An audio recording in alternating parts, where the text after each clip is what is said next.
told me we were bound together by some kind of destiny, but I thought it was all nonsense. I tried hard to get away from him, yet I couldn't ignore the attraction he had on me. How was I supposed to deal with this guy who made me feel both love and hate? Chapter 11. Stop, I pleaded, my voice barely a whisper. Caspian, my enigmatic captor, heard my feeble protest despite the thick stone walls surrounding us. We're almost there, he replied, his tone cryptic and unreadable. I struggled to make sense of my surroundings, my mind trapped in a swirling fog. The pain in my head was excruciating, and my nose and throat burned with each breath. The scent of ancient stone and damp earth filled my nostrils. Help, help, I rasped, desperation seeping into my voice. Help me. No one can hear you. Caspian stated matter-of-factly. We're too deep in the castle for that. The castle. My clouded mind grasped at the memory. I was still within its confines, deeper than before. What sinister plot was this vampire prince unfolding? The grinding of stone against stone signaled our arrival. I felt myself surface a bedded orn with luxurious silk sheets. Stop, I managed, my voice stronger now. I pushed against the fabric beneath me, fighting against the throbbing in my skull. You'll regret this. Probably, came Caspian's nonchalant reply. A match flared to life, illuminating his face. Caspian, I breathed, shock coursing through me as I recognized the vampire prince's chiseled features. His dark eyes bore into mine as he placed the candle on a nearby bureau, casting eerie shadows across the ornate bed frame and plush bedding. The rest of the chamber remained shrouded in darkness, adding to the air of mystery and danger. How's your head? Caspian inquired, his tone betraying a hint of concern that seemed at odds with his actions. Hurts. Foggy, I admitted, pressing a hand to my temple. He retrieved a goblet from the bedside table, offering it to me. Here, drink this. I recoiled, pushing it away with trembling hands, my cautious nature taking over. Caspian's brow furrowed.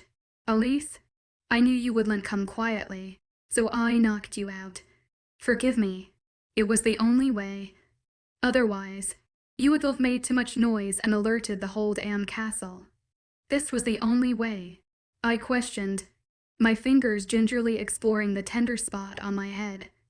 He extended the goblet once more. This will bring you back to yourself. I promise.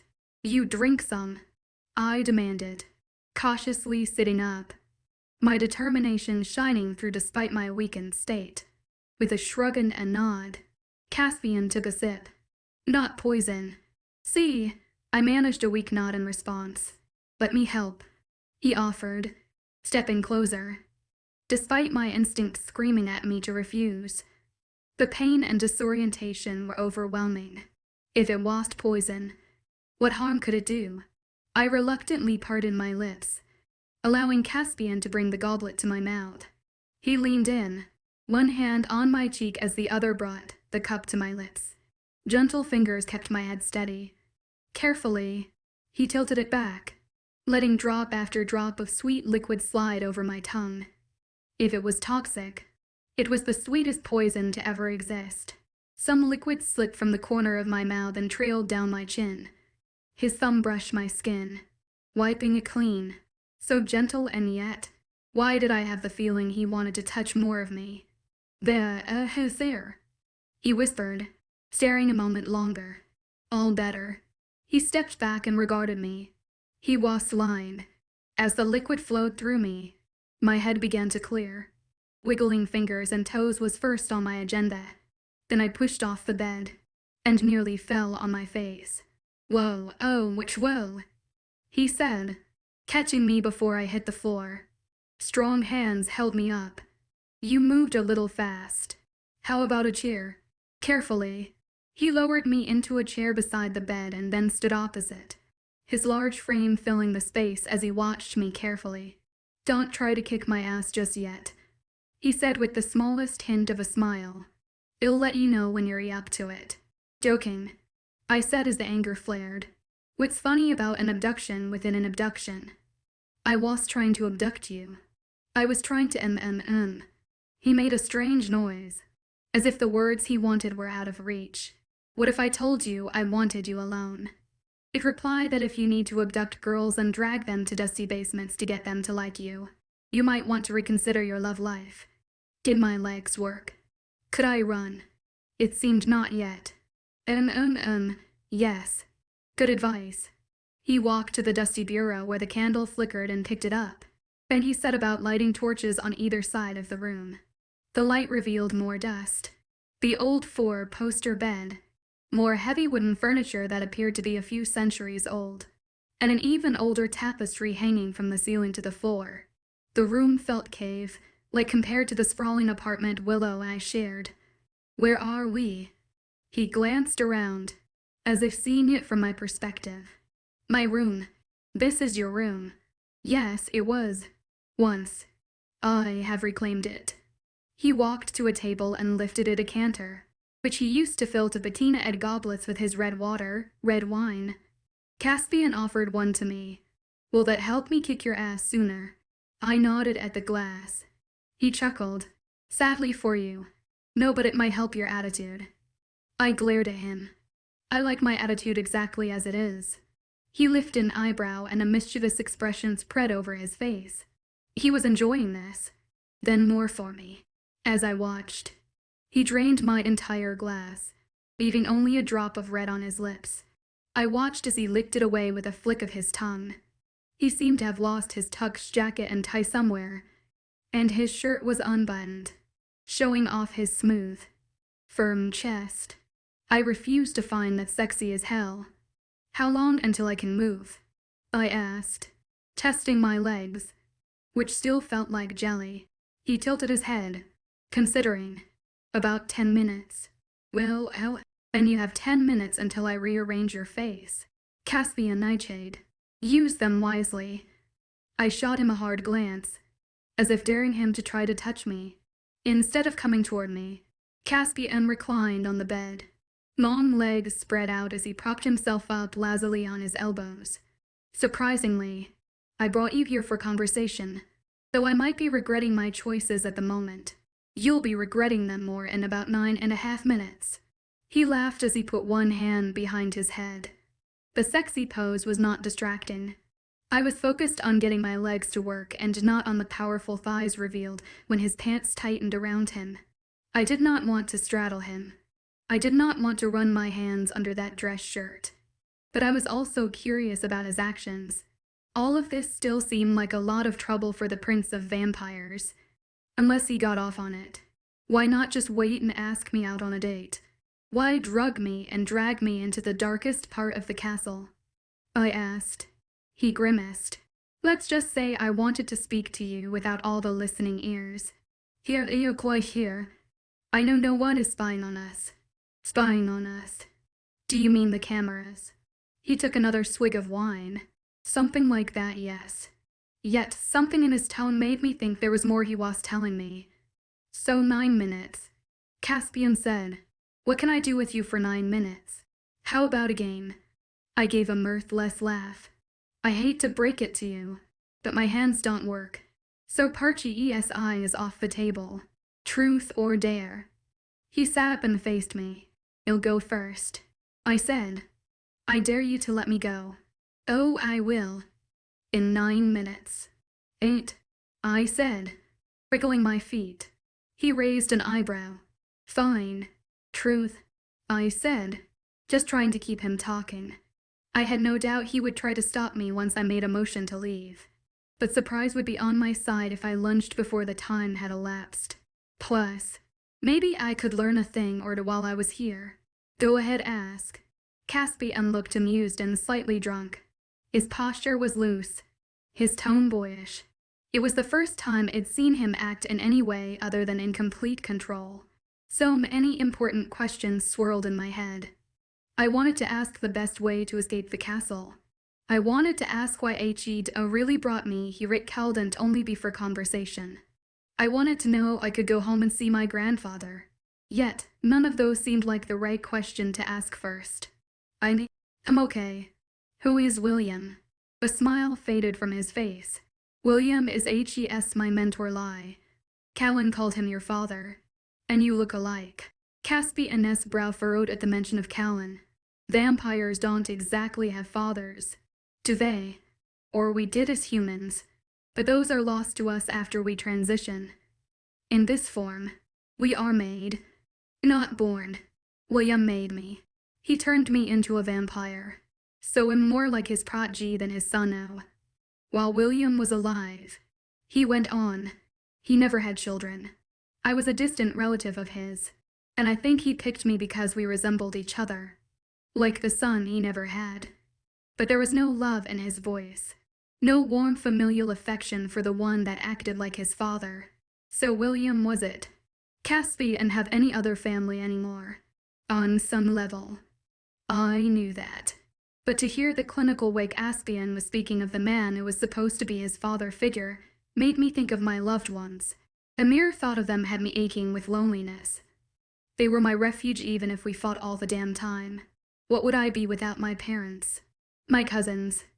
Without my grandfather? Grandfather? I couldn't forget my whole purpose for tonight. I needed to focus in order to find the right way to be allowed to see him. My turn, Caspian said, quickly changing the subject. Truth or dare? I wiggled my fingers and shot him a duh expression. Truth then. Who's the better kisser? Callan, he paused and sat up straighter. Leaning toward me. Or me? He stared into my eyes intently, the playfulness gone from his face. My ploy had worked then. Caspian was jealous. I couldn't tell if it was because of his hatred of Callan or his interest in me. But why did I care if Caspian liked me? I reminded myself I didn't.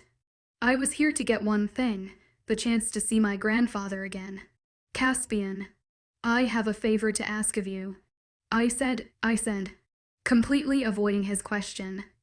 He shook his head and then took a big gulp of his wine. His eyes were red, and it was clear now he was drunker than at first imagined. Answer the question. He reached out to the table for the decanter of wine. I need to see my grandfather. Answer the question. Fangs appeared, long and sharp in his mouth, and his eyes burned with a rage it never seen from anyone. Little lich, let alone him. The wine glass cracked in his fist, and the remnants of wine slid down his arm and dripped onto the bedspread. He was drunk and brutish, yet somehow more vulnerable than I'd ever seen him.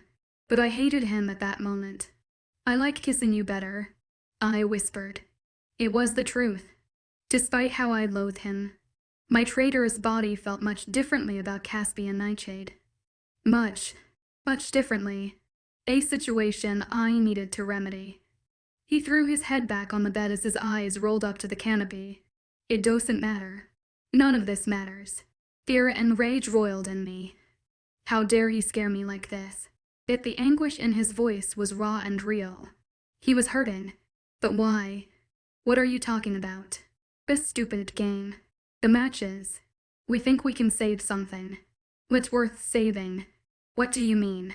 He staggered up and strode to the tapestry. See here. See this. This is supposed to mean something. But it's all nonsense. Caspian reached up and yanked the fabric to the ground. Then he put his fist to the wall and set his forehead between them. I didn't know what the hell was going on, but I did know a few things. First, I was witnessing something important. Something I did not understand. And second, if I was going to unlock the mysteries of this gaze who ran it, and third, I could use my limbs again. Run or stay. My eyes flicked to Caspian. He seemed to be fading. His words were mumbled rants. No secrets would be revealed tonight. And with the mood he was in, I doubted he would consider my request of seeing my grandfather. I needed to ask when he was sober. Slowly, carefully, I eased out of the chair and took a step toward the door. He moved like the wind. Caspian was across the room and pinning me to the wall before I could even utter a gasp. His hands gripped both my wrists and pushed them above my head. His body caged me there as he loomed over me, his chest heaving. His eyes were wild.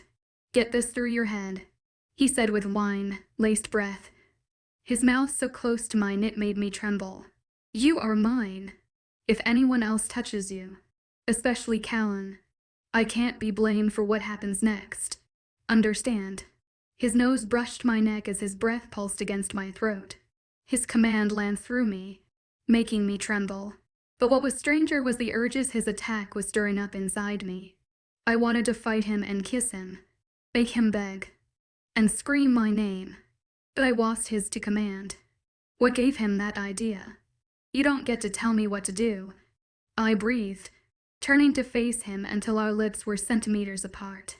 Not now. Not ever. His hands clenched my wrists, keeping me steady while his nose trailed along my neck, sending more shivers down my spine. Would he bite me? Would I let him? Damn him. Why did he affect me like this? I can smell him on you. He inhaled my scent and growled again. Here, he said, at my neck. And here. His mouth hovered inches from mine, his breath sticky and sweet. My eyes dipped to his fangs, so sharp. What would they feel like if I ran the tip of my tongue over them? I cowed and helped myself. I leaned toward him and licked my lips. His mouth smashed against mine, tongue and lips frantic as he pressed himself into me. His knee spread my thighs and one hand let go of mine to grip my head as his tongue scraped desperately against mine. Holy stars! I wanted him like it wanted nothing else in my life. My body hummed to life as every one of my senses filled with him. I gripped his shirt and yanked him towards me, ripping it in the process. He pulled at my gown, breaking a strap so that he could run his tongue up the column of my throat. My body trembled with wanton desire. Would he undress me? Would I like it? As I leaned up against him, I felt the sweet sting of something sharp piercing my skin, a fang in my throat. I groaned in pleasure. No, he cried.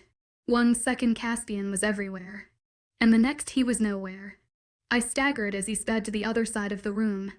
My fingers reached up to where I had felt the pinprick came away with a few drops of red water. Leave, he said, not looking at me. The red water was affecting him. He'd been able to control himself earlier, but now, in his drunken and aroused state, it seemed he didn't have that power. Go now if you know it's good for you. He gestured wildly at the door. You can't just do that, I said, angrier now that I had been all night. Go, he roared. Fine, I shouted back, pulling at my rue and dress. And I lied. I turned to go and whirled back. Callan was a better kisser than you. Hard, dark eyes stared back at me. It doesn't matter. William has plans for us. You're Eve Edric Alpha's granddaughter, and he thinks you and I are tied together. Even if it was written long ago. Even if it makes no sense. What the hell was he talking about? It sounded like drunken ramblings.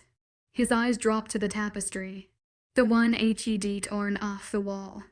Was something written on there? Something I needed to see. Something that would explain his fixation with me. Or mine with him. The real reason why He'd felt the need to bring me here to talk. I stepped toward the tapestry, but Caspian was faster. He whirled me around, opened the door, and pushed me out before I could even take another step. The door shut, and the lock clicked. Whatever had just happened, it was over whether I liked it or not. Chapter 12. It doesn't matter. William has plans for us. You're Evie Edric Alpha's granddaughter, and he thinks you and I are tied together. Even if it was written long ago. Even if it makes no sense. You aren't eating, Willow said. It arrived back at our sweet-only moments after Caspian kicked me out of his room. I hadn't been able to get his words, or his touch, out of my head since. I blinked up at my friend across the small table in the middle of our shared common suite. Willow gestured to the spread of food between us. You're made to eat, especially if you drank as much as me.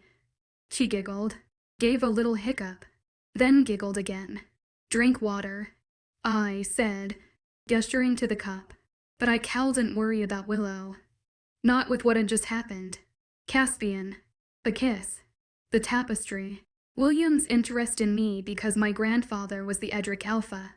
Some foretold history between Caspian and me. The kiss. I put my head in my hands. trying to track the thoughts that were swirling around inside it. "Ah, you broke your dress." Willow pointed at my strap with a piece of half-eaten pizza. I picked up the torn strap. Caspian had ripped it when he licked my neck. A shiver ran through me. "Oh," Yuri called. "Let me get you a blanket." Willow staggered up, nearly taking the table with her. She was so sweet. But I didn't need someone to take care of me right now. "I'm fine. You ain't." But she was already up, stumbling to the bed. I turned away from watching her and gazed out the dark end window. The kiss I shared with Caspi and dear gods. If those two vampire kisses before had been good, this had blown them both out of the water. It wanted Caspian with every fiber of my being. It wanted to throw him on the bed, crawl on top of him, and here you go. Willow draped a blanket over my shoulders before sliding back into her seat and attacking her pizza. "Thanks." I smiled at her. "Where did you go?" She sat around a mouthful of pepperoni. "1 minute you were kissing Callan. The next you were gone. Caspian was gone. Callan went looking for you." Isolde was pissed and ranting. "Oh, I went for a walk to clear my head." "A walk?" As she tilted her head, one of her drooping curls dislodged from its place in her updo. "Where did you walk to?" "A part of the castle I'd never been to before." "Cool. I was surprised you left. Callan is so hot. My suitor is a dud. He kept telling me how round and firm my boobs were." "Do you want that cookie?" I handed her the cookie. Drunk Willow could really pack it away. People had noticed that Caspian and I were missing. If Callan went looking for me, did he suspect? Did it matter? I didn't know. I didn't know much of anything anymore other than there was something else going on here. A mystery deeper than some mating games. It seemed that William believed in some old prophecy, and this had Caspian upset. But what if Caspian had misunderstood something? What if it had absolutely nothing to do with either of us? I racked my brain, trying to remember what had been on the tapestry, but had only glanced at it quickly. Embroidered images of wolves and pale men striding toward each other flashed through my memory. The tapestry had been old and faded, and that was all I could recall about it. But why did it depict shifters and vampires together? At worst, the history had been taught always portrayed us as mortal enemies. At best, as reluctant allies. But now, here we were in a game meant to pair mates with the intention of producing strong offspring.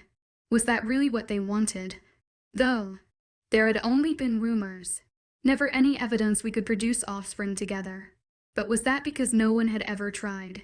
Yeah, right. I could very well imagine some vampire Romeo and a shifter Juliet falling in love and getting it on. In centuries of history. It must have happened, no doubt. So it either worked or it didn't.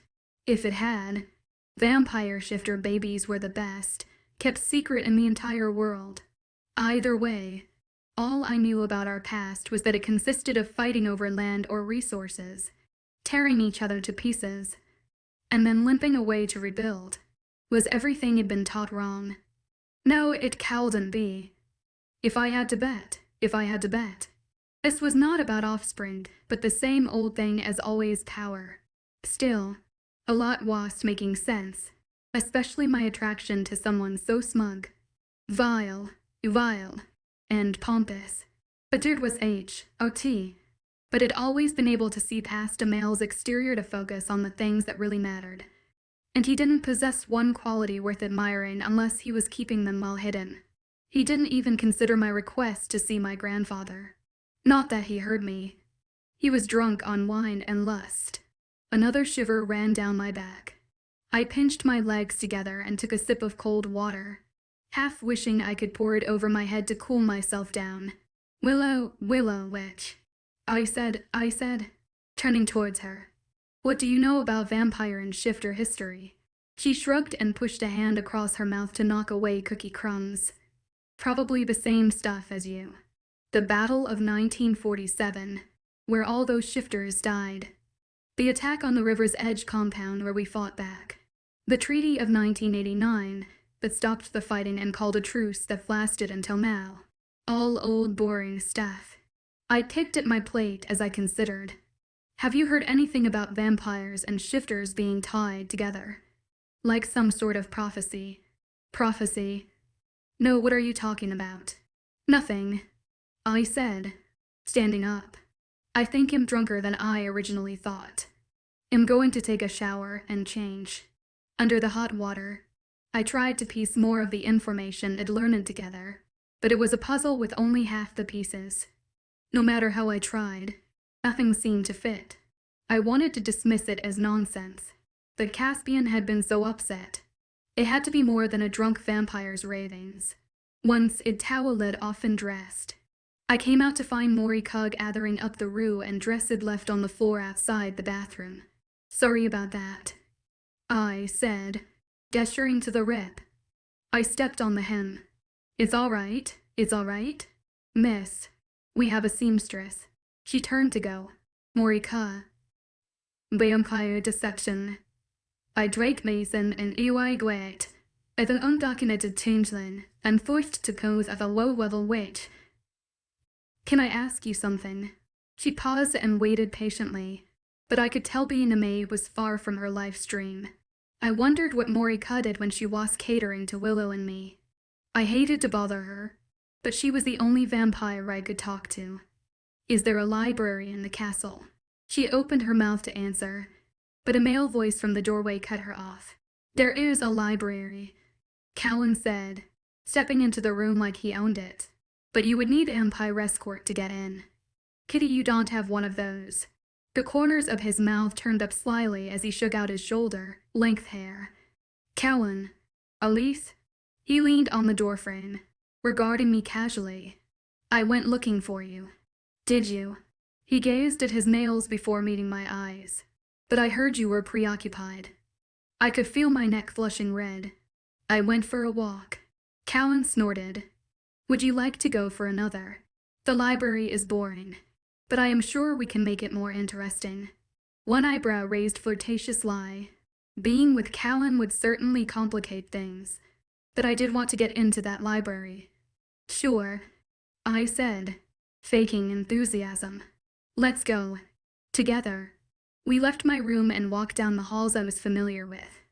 However, a few turns later, we were in another part of the castle I'd never been to. How big was this place and what other secrets did it hold? Callan stopped at an ornate door and opened it, revealing a dark and dusty, smelling room the size of a large living room. Ladies first. Carefully, I stepped inside. On the wall, I found a light switch and flicked it on. Dim lamps flickered to life, revealing a small but substantial library. About a dozen shelves lined the walls, each holding a collection of ancient-looking books. The titles etched in archaic, golden scrawl were difficult to read. A heavy wood table and chair sat in the center of the room with 4 chairs around it. A perfect spot to hunker down and get some reading done. It was exactly what I needed. Except for one thing, Callan. He walked to a shelf, pulled out a leather-backed tome, and cracked the spine. If you're looking for light reading, I fear you'll come up empty-handed. After flipping through a few pages, he slipped the book back on the shelf and regarded me. Yes, thank you for walking me here. Except he didn't seem to have any intention of leaving. Why are you here? Callan.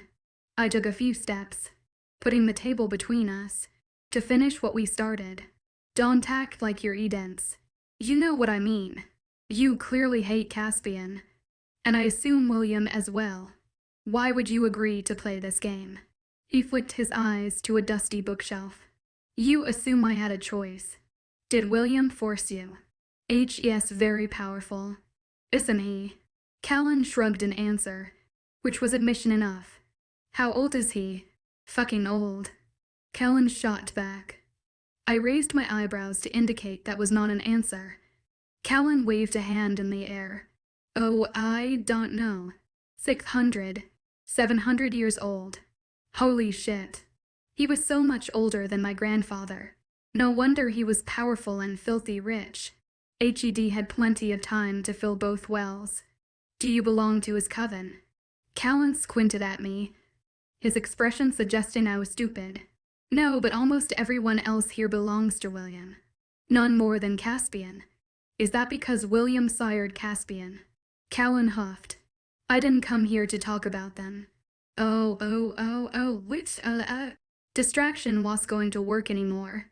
Well. I gesture toward the books. I'm sure I can find what I'm looking for on my own. I've already found what I'm looking for. He growled, stepping close. And now that we're alone, you don't have to pretend you didn't like our kiss. I inhaled, trying to figure out what the best course of action was. Pretend I liked Callan so he would continue to help me or punch him in the balls. I knew which option sounded best right now, but was it wise to mangle his equipment? How would he respond? He had shut the door, sealing us in together. A few steps and I could be out in the hall.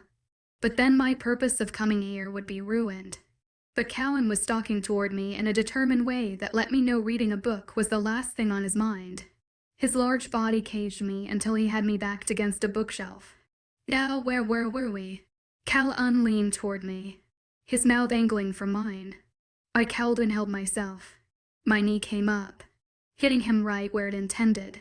It turned out that vampires didn't like getting meat in the balls any more than shifters or humans. Callan groaned and bent over, clutching his tender bits. Oh, you bitch. I told you not to touch me without my permission, I said, realizing it'd likely lost any help I might have gotten from Callan.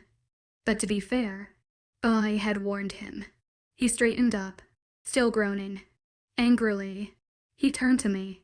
His eyes flashed with a rage I had not seen in him before. A million thoughts seemed to flash behind his blue eyes as he seemed to search for something to say. At last, he spat. No wonder your parents are paying to whore you out. No one in their right mind would want you for a mate without a bribe. What had he said? My parents were paying bribes to get me matched. I stared. My jaw dropped as Callan turned and stormed out of the room. Chapter 13. Are you ready? Elise. We need to leave now, or we're going to be late. I glanced at the reflection of Willow, who stood behind me by the mirror. Instead of a glamorous dress, she was wearing athletic clothes just like mine. Morika and the other vampire maid let us know that tonight's activity would be more physical. My mind reeled with the possibilities. Last night it had been, in a word, disastrous. Not only had I not gotten any more information about vampire and shifter lore, it also made out with Caspian, gotten kicked out of his room, and been forced to knee Callan in the balls. Way to make friends all over the castle. Elise. A good day's sleep didn't help clarify things. Sleeping soundly during the day was tough with a clear mind, let alone with one swirling around with puzzles. I tossed and turned all day and was up long before Morika came at twilight to wake us.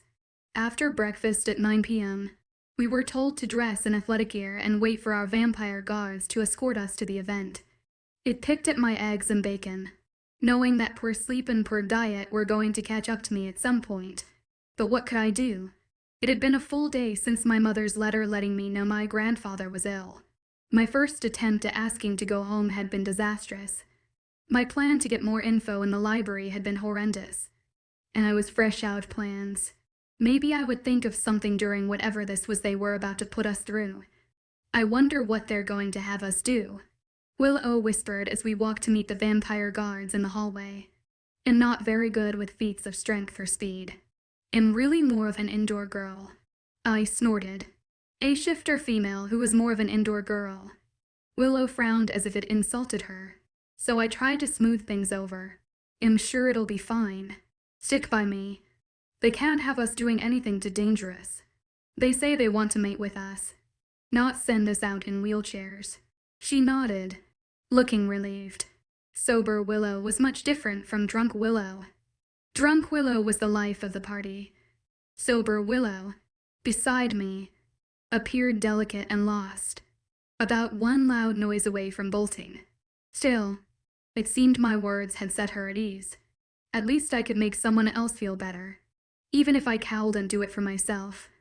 I expected our vampire guards to walk us to the gymnasium again, but we began heading in the opposite direction.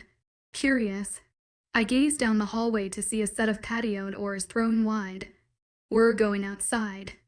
I asked the guards. Neither one replied. Super helpful as always. Fellas, whatever they're paying you, it should be doubled. I mumbled, realizing I was going to have to wait and see. We did indeed stop at the open patio doors. The cool night breeze blew in, stirring my hair and igniting all my senses. A half moon hung over a lush garden that was lit by more torches than I'd ever seen in one place.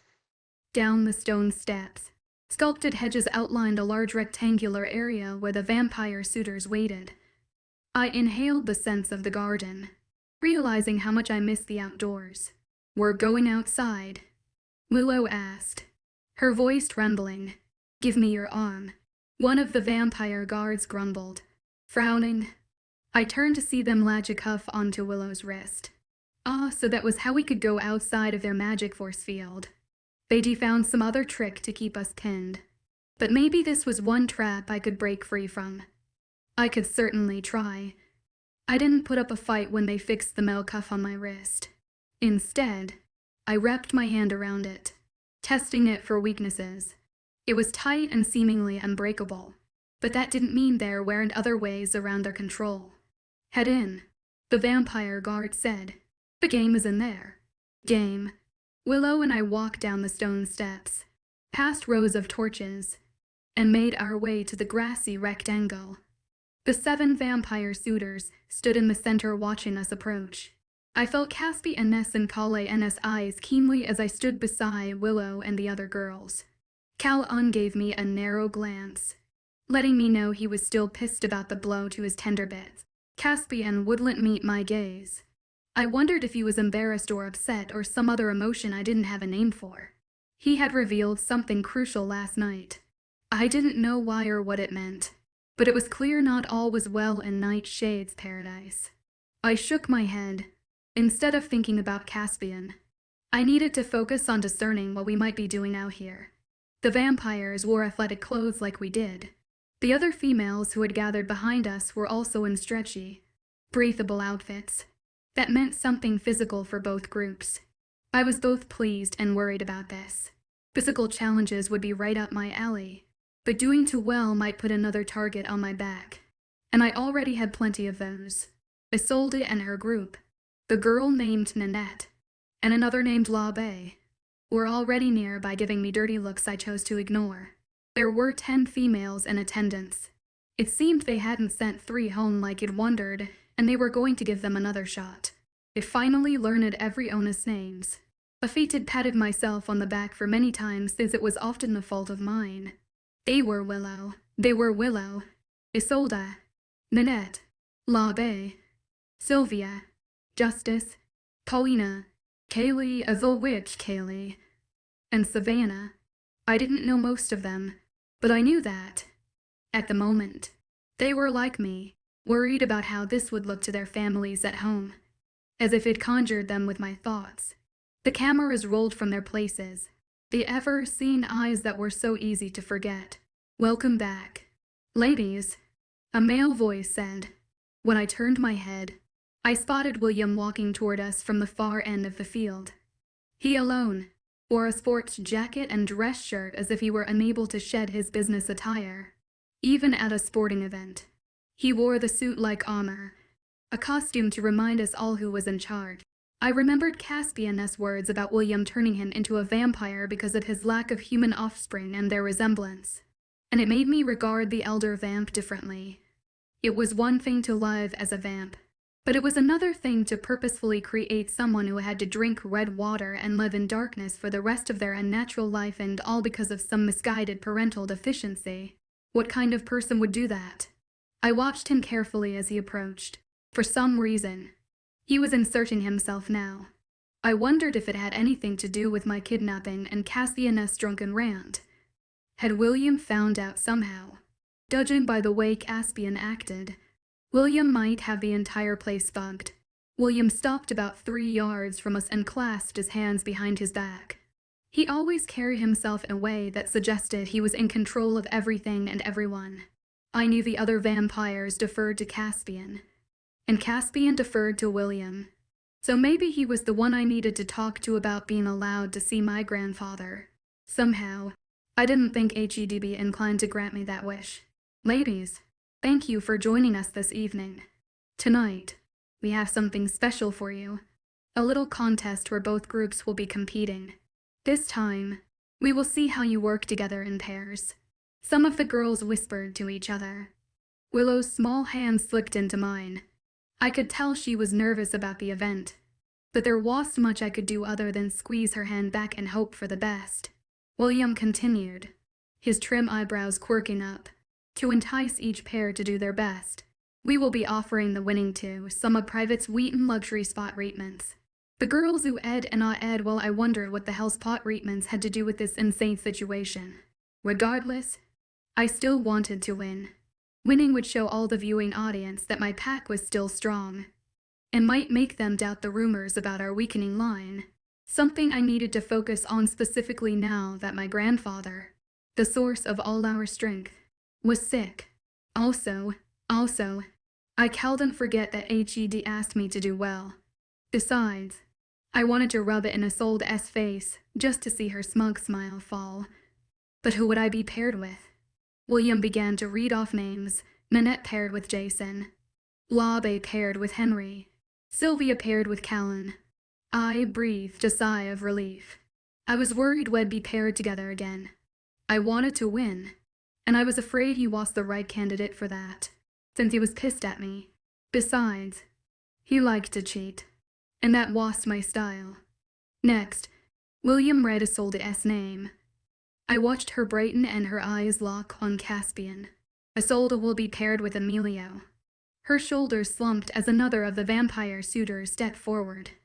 A jolt of happiness shot through me, though I told myself it had more to do with seeing Isolde let down than the fact that Caspian was still eligible. I didn't care about that. I didn't know Lise will be paired with Caspian. I bit the inside of my cheek as a tornado emotion spun inside. William watched my reaction closely, so I did my best to show none. The rest of the names were called, leaving all the vampire suitors taken. Much to my sadness, Willow was called. As one of the 3 females not chosen, she let go of my hand and dragged her feet towards some chairs off to the side. I gave her a sympathetic look, but my focus had to be on the game. And Caspian, he walked stiffly toward me, his jaw tight. When he stood by my side, he gave me a curt nod. Awkward. I tried not to stare at his muscular arms, the powerful biceps that seemed as smooth as marble under the torchlight, or the perfectly shaped pecs that stretched his tank top. The male was delectable and made private corners of my body tinkle. I crossed my arms over my breast as they got perky like little soldiers. What the hell?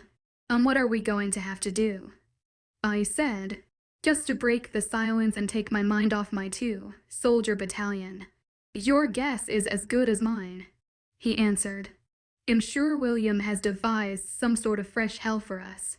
It's one of his specialties. As we spoke, his dark eyes surreptitiously scanned the length of my body. He bit his lower lip, one fang showing. When he caught me watching him, he coughed and pretended to glance at the moon. From the far end of the lawn, vampire guards pushed in wheelbarrows stacked with large barrels, drawing my attention from Caspian. Fresh hell, indeed. Teams, you will be working together to stack barrels. The team that stacks the most within the time limit will win. Simple. Easy. William's face looked smug, as if he knew this was neither simple nor easy. The barrels were huge, and stacking them higher than 2 or 3 would require not only strength, but teamwork, communication, and an act of God. So Caspian said, step in closer beside me. Plan. As in, do I have one? Of course. Though, which, though? Did I? Not really. Stack barrels didn't sound like a plan. I'd love to hear it. Caspian said, his tone skeptical, and a devilish smile starting to stretch his lips. It made me want to dig my heels. An attitude he brought out in me the way the moon brought out deep howls from lone wolves. Look, just do what I say and we'll be fine. Do what you say, he said, raising an eyebrow. He lifted an index finger and shook it in my face. No, you do what I say. I shot him a look. You did a lot of ordering around last night. I hissed. I figured it was my turn. I didn't know if vampires cowled and blush, but his narrowed eyes and his smirk disappeared, letting me know my comment hit home. About last night, save your apologies. I turned my eyes to the barrels, so I wouldn't have to look at him. Shifters could blush, and I knew I had to be bright red at the moment. Who said anything about apologizing? He growled quietly in my ear. I was trying to help. My head wicked toward him. Trying to help. My voice was no longer quiet. It was a raised hiss. You attacked me and tore down a tapestry. A very shitty, drunken plan, if you ask me. And what was all that nonsense about us being tied together? He grabbed my arm, pulling me closer to the barrels and away from the other couples. Keep your voice down, he said through gritted teeth. I peered around and caught William intent on us. He had moved to a chair by the door that led into the castle.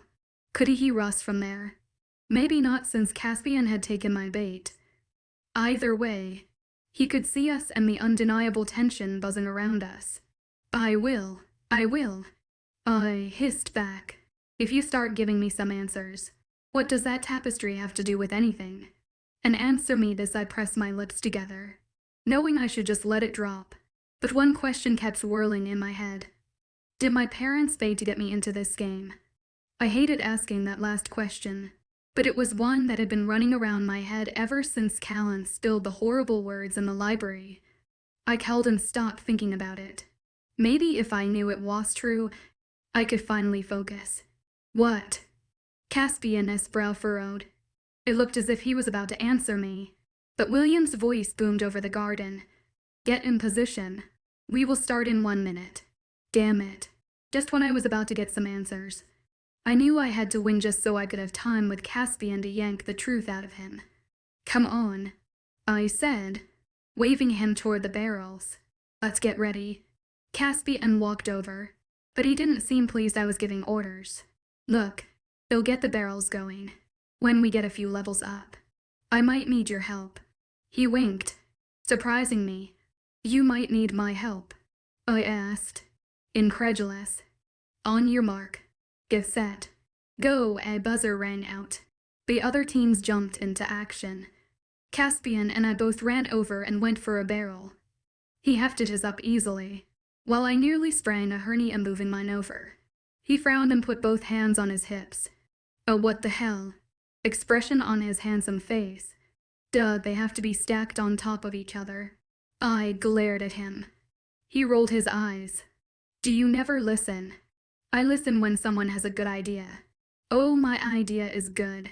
If you just go along with it, you would find out. He growled and went for another barrel, stacking it on top of his own. The barrels were huge and heavy. His strength was incredible. I had to give him that. Here, hold these steady. He ran back to the wheelbarrows without even checking to see if it hurt him. I gritted my teeth. Yes, it would be in my best interest to win. But damn it, he was so insufferable. To my left, the other team seemed to be faring better than us. Probably because they weren't bickering like old married couples sick of each other's shit. But you need answers, my dumb inner voice said. Behave. Fine. I breathed, going over to steady the 2 barrels while he brought over a third. Strong arms hefted the huge barrel over his head so he could stack it on the other 2. Hold it, he said, going for another. You hold it, I growled under my breath. As I stood holding barrels, I turned to see how badly we were failing but realized we just might win this thing. The other couples had slowed down. After 3 barrels, it was up to the female to do more than watch and clap, and few seemed able to be of real assistance. The vampires were strong, but the heavy barrels kept falling, and there was little the females could do to help at that point. Caspian came and set the 4th barrel down. Get on my shoulders, he ordered. Oh, so that was his plan. I didn't argue this time, just nodded, took a deep breath, and started climbing him like a tree. It didn't take me long to realize this meant my lady parts were going to be resting on his broad shoulders, and that his hands were going to have to grip my thighs to keep me in place. When I was settled, He awkwardly turned his head to one side to look at me. As our eyes met, he slid his large hands from my shins to my knees and up my thighs. Two matching shivers of pleasure ran up my legs and collided right at the apex. "You okay?" he said, holding me steady.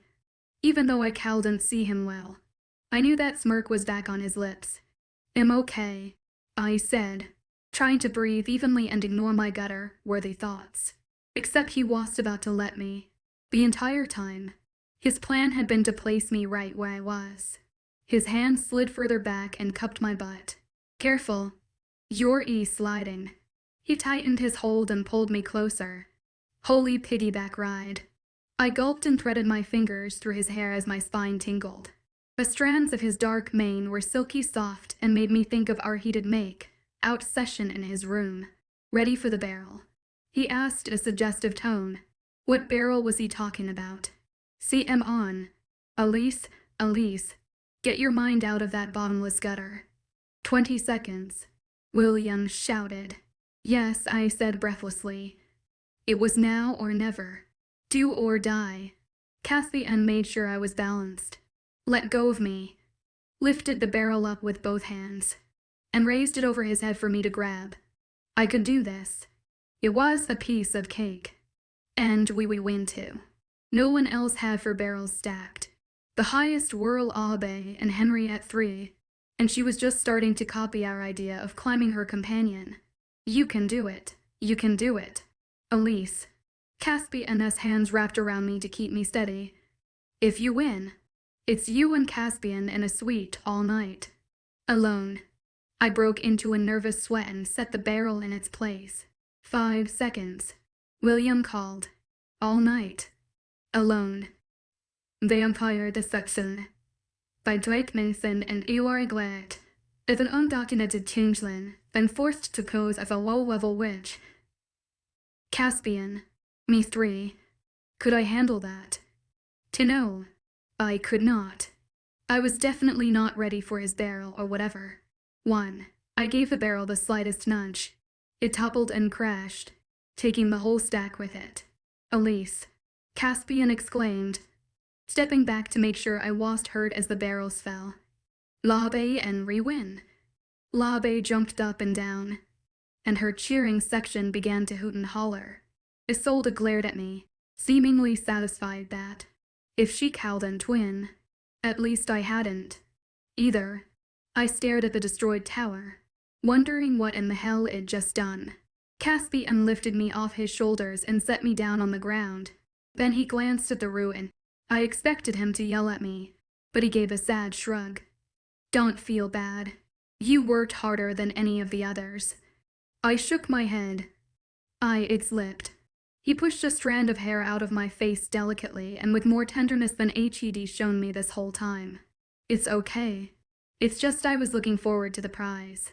Then he turned and walked away, leaving me wondering what in the hell had just happened. Chapter 14. I sabotaged myself. We were going to win, and I knocked the barrels over. Back in the room, I crawled straight into bed. Sure, I'd already spent a lot of time there, but as miserable as I felt right now, it seemed like the only place I could feel some comfort. Why did I do that? Why? I replayed the moment in my head again and again. The timer was counting down. We had 4 barrels stacked. Then I pushed them over. I'd lost on purpose, and the only reason I could come up with was I was chicken Sith. "There," I said it. I was afraid to spend a night alone with Caspian. I was afraid of the feelings that bubbled up every time I was near him. Despite my grandfather's order to do my best, all I wanted to do was leave this game. And yet, I kept thinking of ways to get near him. It didn't make sense. How could I have such a strong attraction to someone who wasn't even a member of my species? He was insufferable most of the time, but then I remember how Hed made sure to move out the way, calling my name as if my safety was his #1 concern. Or was it more lust? Did he simply want to finish what Hed started in his room last night? Get this through your head. You are mine. If anyone else touches you, especially Cowan, I can't be blamed for what happens next. Understand? His words rang in my ears. making me wonder why HED claimed me like that. That I was wasting my time. HED been drunk, talking nonsense, which made it clear I couldn't be alone with Caspian Nightshade.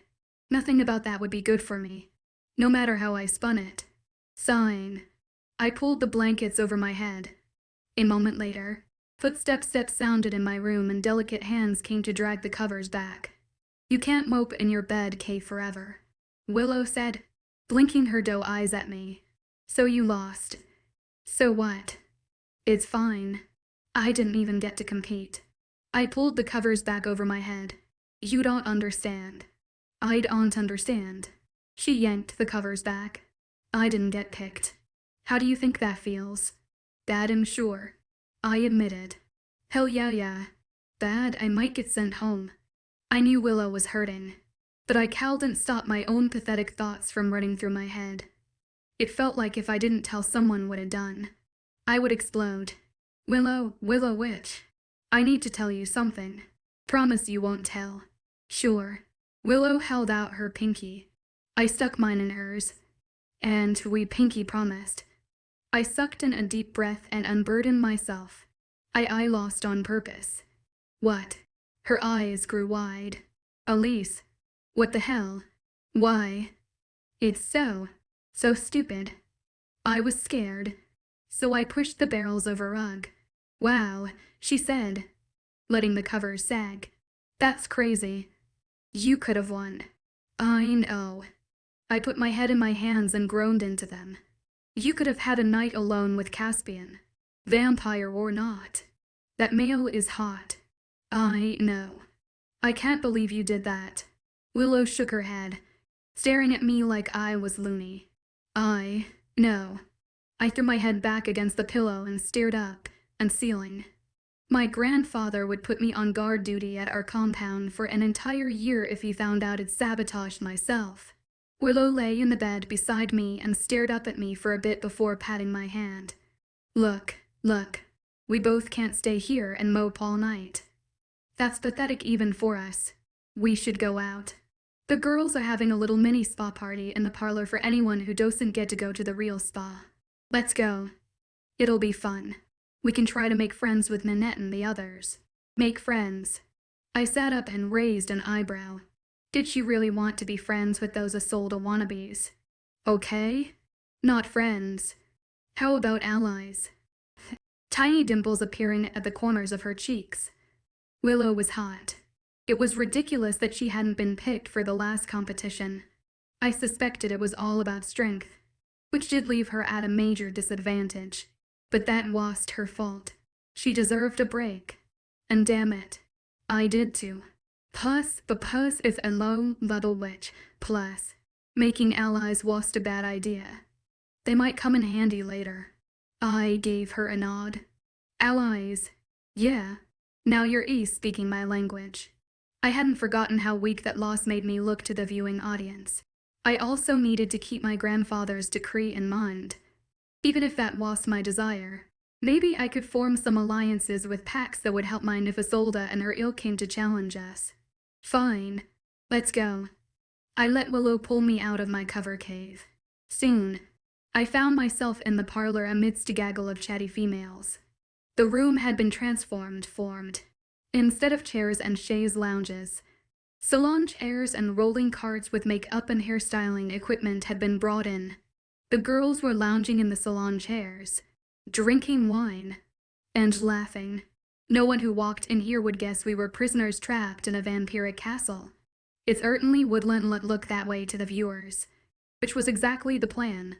Because, of course, there were cameras always watching. My gaze dragged over to Isolde. She leaned back in a chair while a vampire maid gave her a pedicure. I had a sudden urge to take the cucumber slices off her eyes and shove them down her pretty little throat. "Let's sit over here," I said, angling Willow to the far end away from Isolde. Now that we were here, I didn't want to go anywhere near her and her vipers. A maid came over to offer to do my hair, but I felt too guilty to make her do that. I did. However, grab a glass of wine to take the edge off. Willow took to and accepted the offer of a pedicure. sitting back and closing her eyes. The girl next to me leaned forward. "Hey, Elise." "Hi, Sylvia." She nodded. Good memory. I appraised her closer than the first time we met. Sylvia was beautiful, from her dark curly hair to her caramel-colored skin. Her eyes were expressive and her smile bright. She was attractive and formidable, a great combination. So far, she had not been left out of the competition or the dates, so she was doing well in the games. It watched her competing, but had not really talked to her before. Still, I felt she could be my ally more than Annette or Labe ever could. They were too similar to Isolde. "How's the game going for you?" I asked, sipping the wine that tasted faintly floral. She shrugged, firm shoulders dipping beneath her turquoise silk robe. "I didn't think I wanted to be here at first, but I guess it's growing on me." I gestured around the grand room with the servants waiting on us hand and foot. "They sure do know how to dress up a prison." She laughed, a bright airy sound that only endeared me to her more and shook out her dark curls. "You've got that right. Hard to believe we're trapped here." I leaned toward her. "That's what they're trying to do. Pamper us into compliance." She raised an eyebrow conspiratorially. Great minds think alike. But the camera she leaned over, making sure none were close enough to hear us. They can only pick up voices about 12 feet away, and it's worse if there is background noise. Sylvia tapped on her head and gave me a wink. All of this was great information. I wanted Willow to be in the know. To Willow, I said, leaning back to try to get her attention. Willow, listen." But when I turned around, Willow was in her chair. Glancing up, I spotted her all the way on the other end of the room, talking to Isolde. My heart skipped a beat. Now, what did they have to talk about? Did Isolde beckon her over? I hoped Isolde was being nice to her, watching like a hawk. I saw Isolde frown, and then Willow's eyes darted up to me. Wait, what? Were they talking about me? As Willow left Isolde and headed back my way, I kept my eyes trained on her. When she sat back down, I asked, "What was that all about?" "What?" "Isolde." Willow lowered her gaze to the floor. Just asking us all to go to lunch on the terrace when we're done here. I thought it was nice she included us. "Did you have to beg her to invite me?" I asked, my eyes narrow. "What?" "No, I mean, yes, I did." But she said yes, so it's fine. Don't be sour. Elise, we're trying to get along with people. Remember. I groaned and shot a look at Sylvia, who laughed again. "Don't look at me," Sylvia said with a wave of her hand. "And just trying to enjoy the free drinks while I can." Midnight lunch on the terrace was another grand affair. Once wed, been pampered. We went back to our rooms to change. Somehow, the maids were ready with lunch outfits, stylish skirts and blouses and strappy shoes. It was like being a princess with different clothes for different occasions. I got dressed, though I realized that since it was the middle of the night, it would likely be dark on the terrace, so none of it really mattered. I was wrong. However, above the terrace were hundreds of floating lanterns in various sizes that gave off a warm glow and lit the long table in the center of the patio. The table was set for royalty with expensive china, crystal goblets, flower arrangements, and gold cutlery, though the knives were still omitted. Much to my displeasure, Isolde sat at the head of the table as if this was her luncheon. How she managed to scrape together power here was a thing of wonder. I had to give her that. "Please, have a seat," she said, ever the demure hostess. "Our meal will be served shortly." 9 of us sat down. Labe was on her spot 8 with Henry, leaving the rest of us here to fend for ourselves. I wondered when the next challenge would be. There seemed to be no sense of urgency. But then again, none of them had a sick grandfather at home, as I did. "Thank you all for joining me here," Isolde continued. She was wearing a yellow and pink blouse with poofy, capped sleeves, and a mini skirt that showed off her toned legs. In her yellow hair, she wore a large pink bow that matched her lipstick. It was a bit much, but I was sure many males would still find her tantalizing. She stood and held out a glass of sparkling champagne and glanced around the table. "I'd like to give a toast. To all my new friends. May you receive the outcomes you deserve." I smirked. Hand it to Isolde to pass off a curse as a blessing. I could only guess the outcome she hoped I would receive. As we were sipping our drinks, the terrace doors blew open. I was expecting waiters to bring in dishes of food, but instead, Caspian strode in. Caspian, what was he doing here? I watched his approach with my heart in my throat, but he turned and headed away from me straight toward Isolde. "Isolde, I am here to ask you to join me for a private dinner tonight. Do you accept?" His tone was loud, his body stiff as if he wanted to make sure we all saw. Like this was all a performance. I wondered if it was for the cameras, or for me. His eyes locked on me as he finished his sentence. Yes, no doubt. He wanted me to see him ask another girl out. He wanted to humiliate and hurt me. Why, of course. I'd love to. Isolde threw her arms around Caspian's neck and planted a kiss on his cheek, her giant butterfly lashes nearly blowing us all away as they fluttered. "We'll have the best time." But Caspian didn't look like he thought they'd have a good time. His face was stone and his expression one of anger. He was pissed. It was like he knew I'd lost the game on purpose. Like he wanted to hurt me because it hurt him. Slowly, I turned my head toward Willow, but her chair was surprisingly empty. She had slipped out just as Caspian had come in. It was the final nail in the coffin. Willow had betrayed me. Now it was clear. I couldn't trust anyone, no matter what the outcome of this game. I knew I had one person I could rely on. Myself.